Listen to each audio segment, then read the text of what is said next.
So Trump announces that he is going to block the Strait of Hormuz, and everyone thinks he doesn't know what he is doing. Everyone thinks he's out of his mind.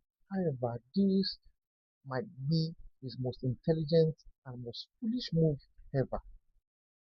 The Strait of Hormuz is a lane that could quietly reshape global power, and most people aren't even paying attention to it. They are not paying attention to it. As you all know, that narrow stretch of water carries roughly one-fifth of the world oil.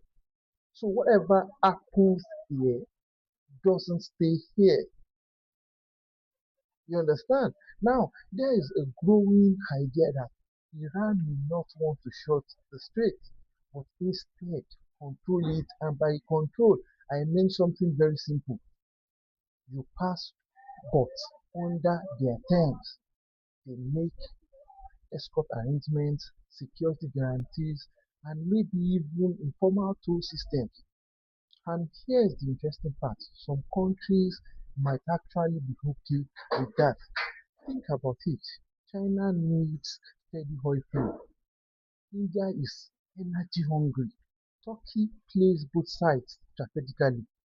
And then you have the ASEAN countries, which includes countries like Taiwan, Indonesia, Vietnam, Philippines, Malaysia, and the likes. So these are fast growing economies that rely heavily on imported energy.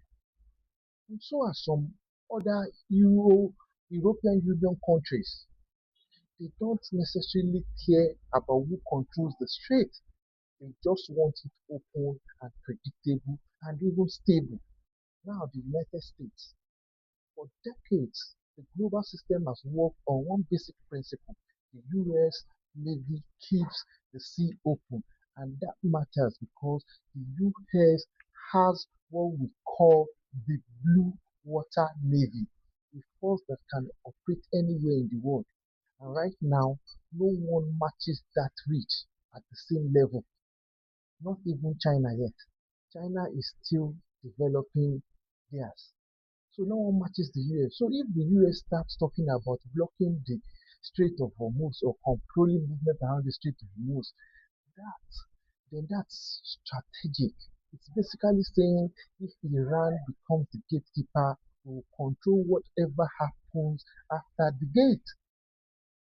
But here's the problem. America's allies don't want destruction. They don't want tension. They definitely don't want oil prices going crazy. What they want is simple. The strait stays open and oil keeps flowing. And if that means quietly working with Iran, or should I say Iran, like Trump would say it, to keep things stable, some of them might consider it. So now you have a very interesting situation.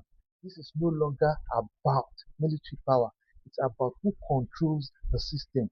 Iran could control access, the US could control enforcement beyond the access, and even and everyone else is stuck in the middle, just trying to keep their economies running, trying to make sure they don't go bankrupt. And that's the real tension here because once control of global trade routes starts shifting, it's not just about oil anymore. It's about influence, power, and who sets the rules of the world economy. So the real question is this: if ships can pass, but only under someone's permission, who is really in charge of the global economy? Iran. Iran. I remain Farouk Olanrewaju Abisoye, aka Professor Do Better. Do well to follow me, like, and subscribe if you are watching on YouTube. Comment, repost. Your reposts are very essential to help me get to larger audience. Please repost, repost, and keep reposting.